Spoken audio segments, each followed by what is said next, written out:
Last Tuesday night changed everything. I was coming back from the kitchen with a fresh beer when I heard my wife's voice coming from the living room. She was on the phone with her sister, and what I heard next made my blood run cold. I'm telling you, he has absolutely no idea how to satisfy a woman. It's like he learned everything from some outdated manual. I froze in the hallway. My wife was talking about me, about our intimate life, to her sister. I mean, he tries, but it's so mechanical. No passion, no instinct. Sometimes I just lie there and think about grocery lists until he's done. Her sister's laughter echoed through the phone speaker. That's terrible. Have you tried talking to him about it? What's the point? You can't teach someone to have natural rhythm. Besides, he's so sensitive about everything. The moment I give him any feedback, he gets all defensive and moody.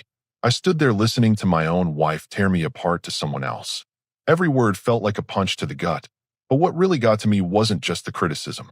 It was how casual she sounded about it, like discussing the weather. Honestly, sometimes I wonder what I was thinking when I married him.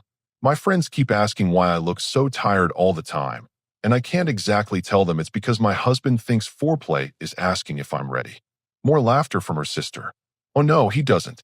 He does. And then he acts like he's some kind of generous lover because he actually asks. The bar is so low it's underground. I had heard enough. I walked back to the kitchen and set my beer down on the counter with more force than necessary. My hands were shaking, not from anger, but from something much worse. Humiliation. For 6 years of marriage, I thought we had a good relationship.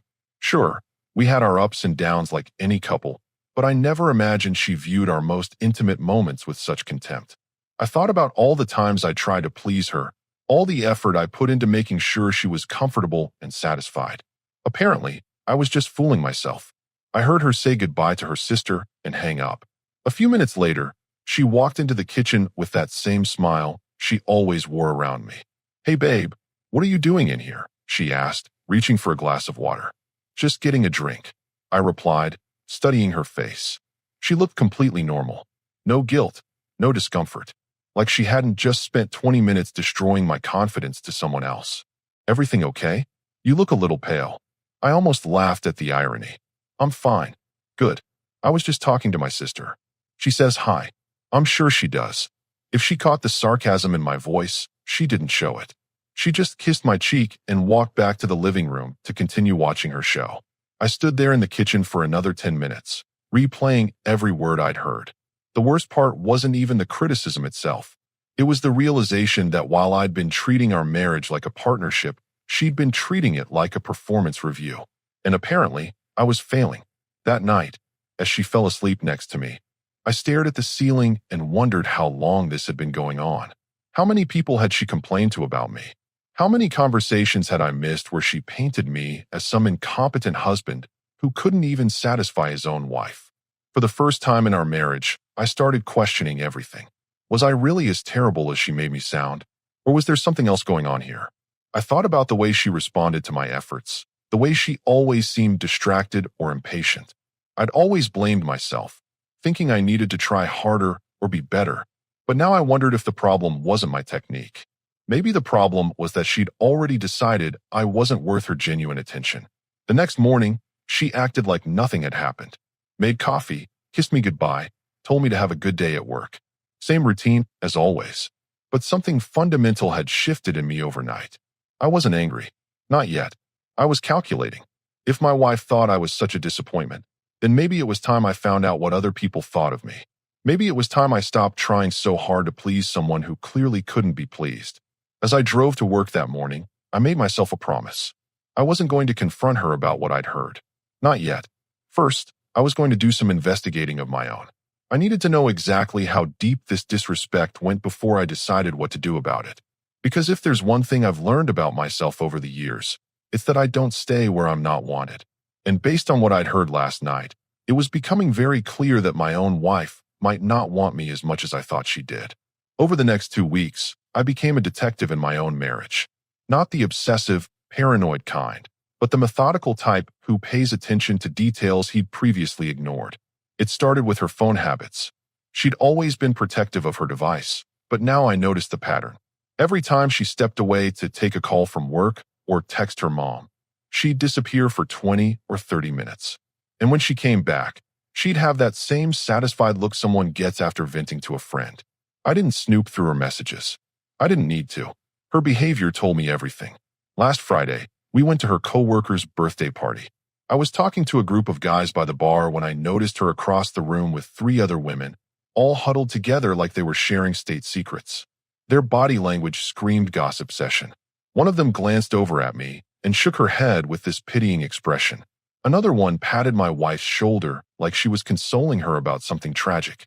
When my wife looked in my direction and saw me watching, she quickly changed the subject and the group dispersed. But the damage was done. I now knew her complaints about me weren't limited to family calls. Having fun, I asked when she rejoined me later. Oh yes, just catching up with the girls. You know how it is. I'm starting to. She missed the edge in my voice completely. Or maybe she just didn't care enough to notice. The real revelation came the following Tuesday. I was picking up lunch from that sandwich place downtown when I ran into her friend from college. We'd met a few times at parties, and she'd always been friendly enough. Hey there, how are things going? She asked with an overly sympathetic tone that immediately put me on alert. Things are great. Why wouldn't they be? She looked uncomfortable. Oh, well, you know how she worries about everything. Marriage is hard work, right? What exactly did she tell you? Nothing specific. Just that you two have been going through some adjustments. But that's totally normal. Every couple has their challenges. The way she avoided eye contact told me everything. My wife had been running her mouth to anyone who would listen. College friends, co-workers, probably the checkout girl at Target for all I knew. That evening, I decided to test something. Instead of my usual routine of cooking dinner and asking about her day, I just ordered pizza and focused on my own things. I didn't initiate conversation, didn't ask if she needed anything, didn't even sit next to her on the couch. She didn't notice for the first hour. When she finally did, her reaction was telling. You're being weird tonight. Are you sick or something? Just tired. Well, you could still make an effort. I've had a long day too. There it was. The expectation that I should always be the one making an effort. The assumption that her day somehow mattered more than mine. I'd been so conditioned to this dynamic that I'd never questioned it before. Maybe you should call your sister about it, I said casually, not looking up from my laptop. She paused. What's that supposed to mean? Nothing. Just thought she might have some advice. She seems to have opinions about everything else. If she caught the implication, she didn't acknowledge it. She just shrugged and went back to her show. But I caught something else. Relief. Like she was actually glad I wasn't paying attention to her. Which made me wonder if all her complaints to other people were just a way to justify her own lack of interest in our marriage. Over the weekend, I started an experiment. I began treating our relationship exactly the way she did. Minimal effort, maximum self-focus. I stopped asking about her plans and started making my own. I stopped trying to include her in conversations and started having more interesting ones with other people. The change was immediate and eye-opening. Sunday afternoon, I was washing my car in the driveway when our neighbor came over to chat. She's a divorced woman in her 40s who's always been friendly but professional. Nothing inappropriate, just neighborly. Your car always looks spotless, she said, genuinely impressed. My ex never took care of anything. I had to nag him just to take out the trash. I enjoy taking care of things that matter to me, I replied. We talked for about 15 minutes about cars, weekend plans, normal stuff. But I noticed something. She listened when I spoke. She laughed at my jokes. She asked follow-up questions about things I mentioned. Basic human courtesy that I'd forgotten existed. When I went back inside, my wife barely looked up from her phone.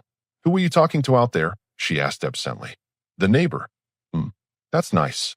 That was it. No curiosity about what we discussed, no interest in my afternoon activities. Nothing. That night, as I was brushing my teeth, I caught my reflection in the bathroom mirror. When had I started looking so defeated? When had I accepted that this was the best I could expect from the person who was supposed to be my biggest supporter? I thought about all the times over the past 6 years when I'd bent over backwards to make her happy. The surprises, the thoughtful gestures, the constant effort to be the husband I thought she wanted. And for what? So she could tell everyone who would listen that I was inadequate? The more I reflected on our relationship, the more I realized I'd been playing a rigged game. She got to be the victim of my supposed shortcomings while I got to be the villain who never tried hard enough. Meanwhile, she never had to examine her own contributions to our problems. But here's what really got to me. In all my years of marriage, I'd never once complained about her to another person. Not to my friends, not to my family, not to coworkers. I'd always handled our issues privately, with respect for the relationship. She clearly didn't operate by the same code. As I lay in bed that night, listening to her breathe beside me, I realized something important. I wasn't angry about her complaints. I was angry about her dishonesty. If she had problems with me, she should have come to me first. Instead, she'd chosen to humiliate me behind my back while pretending everything was fine to my face. That kind of disrespect doesn't get better with time. It gets worse. So I decided to stop playing defense and start playing offense. If she wanted to tell people I was unsatisfying, then I was going to find out what satisfaction actually looked like. And I was going to start by satisfying myself. The transformation didn't happen overnight, but it started with a simple decision. I was done trying to fix something that wasn't broken to begin with. Monday morning, instead of making coffee for both of us like I had every day for 6 years, I made 1 cup. For me, when she stumbled into the kitchen 20 minutes later looking confused, I was already halfway through reading the sports section. "Where's my coffee?" she asked, still half asleep. "Coffee maker's right there. Same place it's been for 6 years." She stared at me like I'd spoken in a foreign language. "But you always make the coffee. And you always have something to complain about. Seems like we're both breaking patterns." I didn't say it harshly, just matter of fact. But her expression told me she wasn't used to me being anything but accommodating. That evening, I signed up for a gym membership. Not the cheap chain place down the street, but the nice facility across town that I'd driven past 1,000 times thinking it was too expensive or too much trouble. Turns out, investing in yourself isn't trouble at all. It's freedom. Within a week, I had a routine that had nothing to do with her schedule or her needs. I'd hit the gym after work, grab dinner somewhere on the way home, and show up around 8 feeling energized instead of drained. "You're never home anymore," she complained after the 3rd night. "I'm home now. You know what I mean. We used to spend evenings together. We used to do a lot of things. People change. The gym became more than just exercise. It became proof that I was capable of commitment and discipline. Every week, I could see progress in the mirror. Not just physically, but in the way I carried myself. Other people noticed too. 2 weeks into my new routine, I was leaving the grocery store when someone called my name. It was my old college roommate's sister. We'd met at a few parties over the years, but never really talked. "I almost didn't recognize you," she said, genuinely surprised. "You look fantastic. What have you been doing?" "Just taking better care of myself." "Well, whatever it is, keep it up. You look like a completely different person." The conversation lasted maybe 5 minutes, but it was 5 minutes of someone actually seeing me. Not the version of me that my wife had constructed in her complaints, but the real me. The guy who was intelligent, funny, and apparently worth noticing. At work, things started shifting too. I'd always been competent at my job, but I'd played it safe. Never volunteered for the high-visibility projects. Never pushed for the promotions I knew I deserved. I'd been too focused on being home for dinner, on being the reliable husband who never caused waves. That changed when I realized my wife wasn't even paying attention to my reliability anyway. I started staying late to work on a project I actually cared about. I volunteered to present at the monthly meeting. I struck up conversations with colleagues I'd barely spoken to before. One of them was a woman from the marketing department. Professional, sharp, with this energy that made every conversation feel important. We'd exchanged maybe 20 words in 3 years of working in the same building. "I really liked your presentation today," she said after the meeting. "You brought up some points I hadn't considered." "Thanks. I've been thinking about that project for a while. It shows. You should speak up more often. You have good instincts." Good instincts. When was the last time my wife had said anything like that to me? We ended up talking for another 10 minutes about work, about ideas, about goals. Normal professional conversation, but it felt revolutionary. Here was someone who valued my thoughts, who asked questions because she was genuinely interested in the answers. "We should grab coffee sometime and brainstorm some more ideas," she suggested. "I'd like that." When I got home that night, my wife was in the exact same spot on the couch where I'd left her that morning, scrolling through her phone. "How was work?" she asked without looking up. "Productive. Gave a presentation that went really well." "That's nice. That's nice." 3 years of marriage counseling couldn't have illustrated our problem more clearly than those 2 words. She wasn't interested in my success, my goals, or my growth. She just wanted me to exist in the background of her life without requiring any real attention or investment from her. The coffee meeting happened the following Tuesday. What was supposed to be a 30-minute brainstorming session turned into an hour and a half of the kind of conversation I'd forgotten was possible. She listened to everything I said, built on my ideas, challenged me in ways that made me think harder and perform better. "Your wife is really lucky," she said as we were wrapping up. "She gets to have these conversations with you every day." I almost laughed. "Not exactly." "What do you mean?" "Let's just say not everyone appreciates the same things you do." She looked confused, like the concept of not appreciating good conversation was foreign to her, which made me realize how foreign it had become to me too. That weekend, instead of my usual routine of household projects and couple activities that my wife would tolerate but not enjoy, I made other plans. I went hiking, alone. For the first time in years, I spent an entire day doing exactly what I wanted to do without considering anyone else's preferences. The silence was incredible. Not the awkward silence of a marriage where two people have nothing to say to each other, but the peaceful silence of a person who's comfortable in his own company. When I got home that evening, refreshed and energized, my wife barely acknowledged my existence. "Where were you all day?" she asked during a commercial break. "Hiking up at the state park." "By yourself?" "Yes." "That's weird. Why didn't you ask me to come?" "Because you hate hiking." "I don't hate hiking. You've complained about it every single time I've suggested it for the past 6 years." She went quiet for a moment. "Well, you could have still asked." This was classic her, complaining about not being included in something she wouldn't have enjoyed anyway, creating problems where none existed, then making them my fault for not reading her mind. 6 months ago, I would have apologized and promised to ask next time. Now I just shrugged. "Next time I'll know you're interested." The shift in my attitude was becoming impossible to ignore. I wasn't the same guy who used to hang on her every word and bend over backwards to make her happy. I was someone with his own interests, his own goals, and his own standards. And for the first time in our marriage, I was actually happy. Not the conditional happiness that depended on her mood or approval, but genuine contentment that came from living authentically. The irony wasn't lost on me. She'd spent months telling people I didn't know how to satisfy a woman. But in trying to satisfy her, I'd forgotten how to satisfy myself. Now that I'd figured that part out, everything else was starting to make sense. 3 months into my new routine, the changes were impossible to hide. I dropped 20 pounds, upgraded my wardrobe, and developed the kind of confidence that comes from actually liking yourself. The difference was most obvious at social events.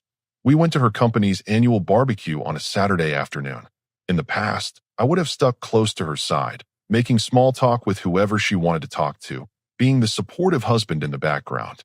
This time, I worked the room like I belonged there. I ended up in a conversation with 3 guys from her department about weekend projects and outdoor gear. Normal guy talk, but the kind I'd forgotten I was good at. We were laughing about some ridiculous camping disaster when I noticed her watching us from across the patio. She had this strange look on her face. Not angry, exactly.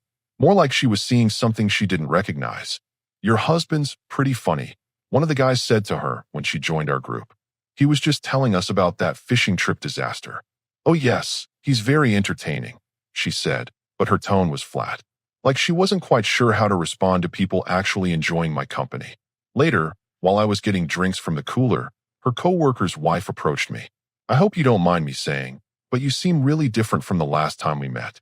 "More? I don't know, present? Confident. Thanks. I've been focusing on some personal goals lately." "Well, whatever you're doing is working. You look great." These interactions kept happening, not just at the barbecue, but everywhere. The woman at the coffee shop who started remembering my order and always smiled when I walked in. The guy at the gym who asked if I wanted to join his weekend basketball group. The neighbor who mentioned how nice my lawn looked and asked what my secret was. People were noticing me, actually seeing me. And the more they did, the more I realized how invisible I'd become in my own marriage. The basketball group turned into a regular thing. Saturday mornings, 8 guys, good competition, and the kind of trash talk that makes you remember why male friendship matters. After the games, we'd grab breakfast and solve the world's problems over coffee and eggs. "You should bring your wife sometime," one of them suggested. "My girlfriend loves watching us play. Says it's better than cable. She's not really into sports." "What is she into?" I paused, realizing I couldn't answer that question anymore. What was she into besides complaining and scrolling through her phone? Good question, I said finally. The guys laughed, thinking I was being sarcastic, but I was dead serious. At work, the coffee meetings with my marketing colleague became a weekly thing. Professional networking, she called it, but our conversations had evolved beyond just work topics. We talked about books, travel plans, life goals, the kind of substantial discussions that make you think and grow. I've been meaning to ask, she said during one of our meetings. Are you and your wife doing anything fun for your anniversary next month? I'd completely forgotten our anniversary was coming up. We haven't made plans yet. Well, if you need restaurant recommendations, I know some great places. My ex never wanted to go anywhere special, so I ended up discovering all the good spots on my own. She mentioned her ex-husband occasionally, but never with bitterness, just as context for why she valued certain things. Good conversation, mutual respect, shared interests. All the things that seem to be missing from my current situation. What happened with your marriage, if you don't mind me asking? We just grew in different directions. He wanted someone who would be happy with the basics. I wanted someone who would grow with me. Eventually, we realized we were making each other miserable, trying to be people we weren't. That conversation stayed with me for days. The idea that two people could simply want different things, and that wasn't necessarily anyone's fault. But it also wasn't anyone's responsibility to settle for less than what they needed. The wake-up call came the following weekend. We were having dinner with her sister and brother-in-law, our first double date in months. I was actually looking forward to it. I'd been feeling more social lately, more comfortable in conversations. I thought it might be a chance to reconnect with my wife in a different setting. Instead, it became a showcase of how far apart we'd grown. While I was talking with her brother-in-law about a hiking trail he'd recommended, I heard her sister ask my wife a question that made my blood freeze. So what's got him so happy lately? He seems like a completely different person. My wife's response was telling. I honestly have no idea. He's been acting weird for months. Going to the gym all the time, staying late at work, barely talks to me anymore. Maybe he's having a midlife crisis, her sister suggested with a laugh. Maybe. Or maybe he's finally growing up. Either way, it's about time. Her tone was dismissive, like my transformation was something that inconvenienced her rather than something she might be curious about or proud of. But her sister's next comment hit differently. Well, whatever it is, it's working for him. He looks fantastic. And he actually seems interested in conversation now. Remember how quiet he used to be at family stuff? He was never quiet. He just didn't have much to say. No, I think he had plenty to say. He just wasn't confident enough to say it. Look at him now. I pretended not to hear, but I caught every word. Her sister could see changes that my own wife either couldn't recognize or didn't care about. The drive home was awkward. Your sister seemed to enjoy dinner, I said, testing the waters. She always likes you. Thinks you're funnier than you actually are. Good thing someone does. She shot me a look. What's that supposed to mean? Nothing. Just making conversation. But we both knew it meant everything. That night, as I was getting ready for bed, I caught her staring at me in the bathroom mirror. What? I asked. Nothing. You look different lately. Different how? I don't know. Healthier, I guess. More confident. It was the first time in months she'd really looked at me. Actually seen me instead of just glancing in my direction. Is that a bad thing? No, it's not bad. It's just different. Different. That seemed to be everyone's favorite word for describing me lately. But while other people said it like it was a positive change, she said it like it was something she wasn't sure she liked, which told me everything I needed to know about where we stood. I was becoming the man I'd always had the potential to be. Confident, engaging, worth noticing. The question was whether my wife wanted that man, or if she preferred the version who'd been content to live in her shadow. Based on her reaction so far, I was pretty sure I knew the answer. The pressure started building when her sister wouldn't let it go. Seriously, what's your secret? She asked me directly at their mother's birthday dinner 2 weeks later. You're like a completely different person. Happier, more confident. What changed? Before I could answer, my wife jumped in. He's been going to the gym and thinks he's some kind of fitness guru now.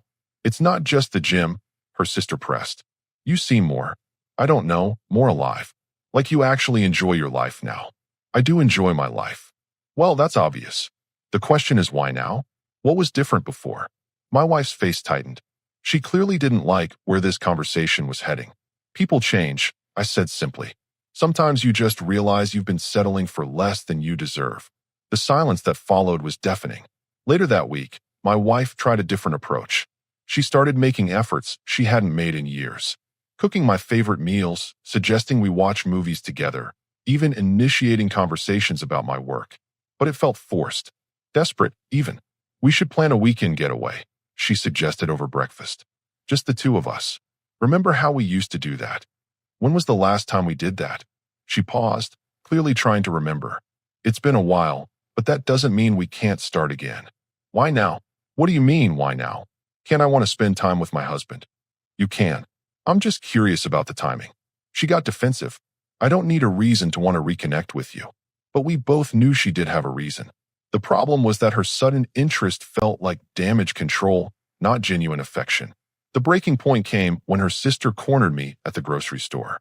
Can I ask you something? She said, appearing beside me in the cereal aisle. Sure. Are you happy in your marriage? The directness of the question caught me off guard. That's a pretty personal question. I know, but I'm worried about my sister. She seems, I don't know, anxious lately. Like she's afraid of something. Afraid of what? Losing you, maybe?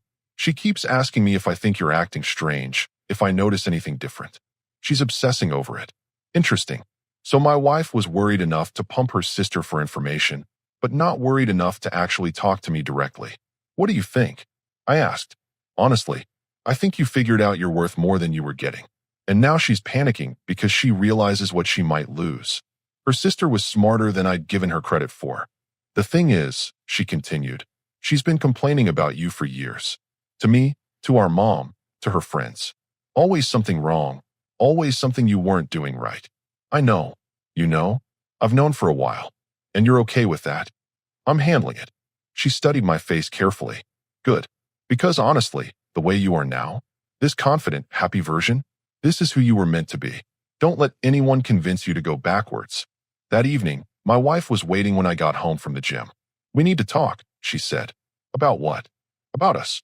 About whatever's been going on with you lately. What's been going on with me? Don't play dumb. You know exactly what I mean.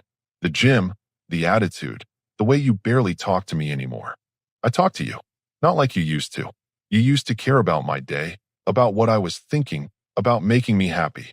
And now you act like you don't need me at all. There it was. The real issue. Not that I was unhappy, but that I wasn't dependent on her anymore. Maybe I don't need you the way I used to. Her face went pale. What's that supposed to mean? It means I'm not the same person I was 6 months ago. I'm not going to apologize for that. But what about us? What about our marriage? What about it? Don't you want to work on it? I looked at her for a long moment. The woman who'd spent months telling people I couldn't satisfy her. The woman who was now panicking because I'd stopped trying to prove her wrong. That depends, I said finally. Do you actually want to work on it? Or do you just want me to go back to being the guy who accepted whatever scraps of attention you felt like giving me? She didn't answer, because we both knew what the real answer was. The conversation we'd been avoiding finally happened on a Thursday night. She'd been watching me get ready for my basketball game when she finally cracked. I know you heard me talking to my sister that night. I stopped tying my shoes and looked at her. Which conversation would that be? Don't make me say it. Actually, I think you should say it. Out loud. To me this time, instead of to everyone else. Her face crumpled. I was just venting. I didn't mean those things. Yes, you did. And you meant them when you said them to your coworkers too. And to your college friend. And probably to half the people we know. She sat down hard on the bed. How long have you known? Long enough to realize that while I was trying to be the husband you wanted, you were busy telling people I was the husband you settled for. That's not fair. No. What's not fair is spending 6 years of marriage thinking we were partners when you saw me as a disappointment you had to endure. The silence stretched between us. I want to fix this, she said finally. Fix what exactly? The fact that you don't respect me, or the fact that I finally figured that out? I do respect you. No, you don't. Respect doesn't come with a laugh track when you're describing your husband's shortcomings to your sister. She started crying, but it felt manipulative rather than genuine. Please, we can go to counseling. We can work on this. Here's the thing, I said, standing up. I've already worked on this. I worked on myself. I figured out what I needed to be happy, and I did it. The question is whether you can be happy with the man I actually am, instead of the man you've been trying to turn me into. Of course I can. Prove it. How? Stop trying to manage my transformation and start appreciating it. Stop seeing my confidence as a threat and start seeing it as an asset. Stop treating my happiness like it's something that takes away from yours. She wiped her eyes. I can do that. I don't think you can. Because the truth is, you were comfortable when I was insecure. When I needed your approval, when I was constantly trying to prove myself to you. That dynamic worked for you. That's not true. Then why are you more upset about me being happy than you ever were about me being miserable? She couldn't answer that. I met someone, I said quietly. Her head snapped up. What? Someone who appreciates good conversation. Someone who values intelligence and humor and ambition. Someone who thinks I'm worth listening to. Are you having an affair? No. I'm having the kind of connection you convinced me I wasn't capable of having. Turns out, I'm perfectly capable of satisfying someone. Just not someone who's already decided I'm not worth the effort. Who is she? It doesn't matter who she is. What matters is that she sees something in me that you've never seen, or that you stopped seeing a long time ago. My wife stood up, anger replacing the tears. So that's it. You're just going to throw away our marriage for some woman at work. I'm not throwing away our marriage for another woman. I'm ending our marriage for me. The other woman is just proof that I deserve better than what I've been accepting. This is insane. You can't just give up on us. I'm not giving up. I'm choosing up. There's a difference. I grabbed my gym bag and headed for the door. Where are you going? To play basketball with people who actually enjoy my company. Then I'm going to have drinks with a woman who thinks I'm interesting enough to spend time with.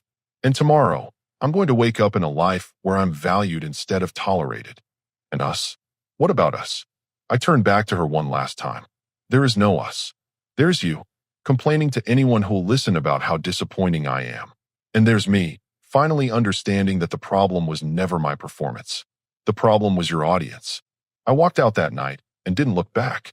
6 months later, I signed the divorce papers with no regrets.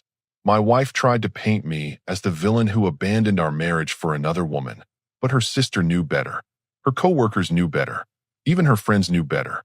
Because by then, everyone could see what I'd finally realized. I hadn't found someone new. I'd found myself. And once you know what you're worth, you stop accepting anything less.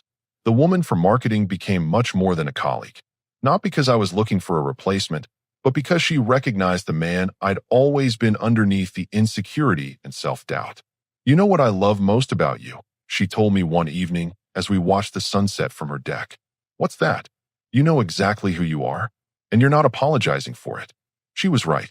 I'd finally satisfied myself by finding someone who actually appreciated my efforts. And that satisfaction was worth more than all the years I'd spent trying to convince someone else that I was enough. I was more than enough. I always had been.